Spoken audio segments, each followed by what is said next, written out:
ស្រីដឹងខ្លួនមិនខានពេលដែលបានជួបនឹងវិបត្តិគ្រោះស្នេហ៍ពេលអូនអនដែតពួងដូចដួងខែនឹកថាក្តីស្នេហ៍អូនបានសងសឹកគុំមានថ្ងៃស្រីនឹកស្ដាយគេឈ្មោះអងពីរោះអងមានអ្នកផងរកអាព្រោះក្នុងភពស្នេហ៍ដែលគ្មានទីឋានរាល់ថ្ងៃរំខានដោយសារទាំងភ្នែករៀមអងវស្រីសូមគិតពីមេត្តាវាសនារៀមដោយស្លឹកឈើចាមែករៀមលង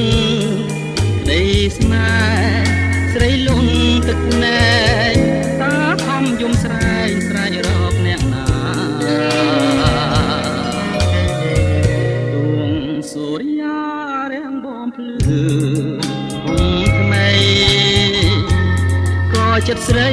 នៅមិនអស់ក្តីប្រាថ្នាព្រោះចិត្តវងវែងដោយកាមតណ្ហាគ្មានគ្រូពេទ្យណាអាចព្យាបាលបាន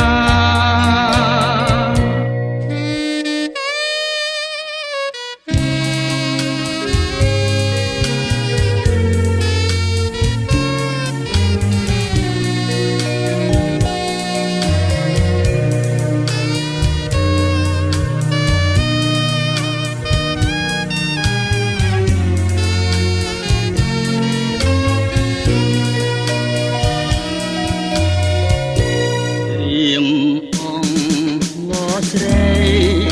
សូមក្តីមេត្តាវាសនារៀមដូចស្លឹកឈើចាមែករៀមលង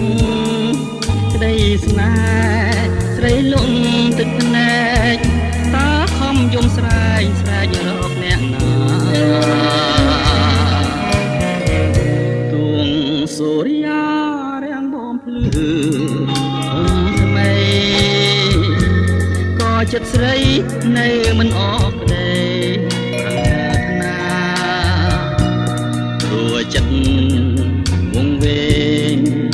ដោយកាមតណ្ហាគ្មានគ្រូពេទ្យណាអាចព្យាបាល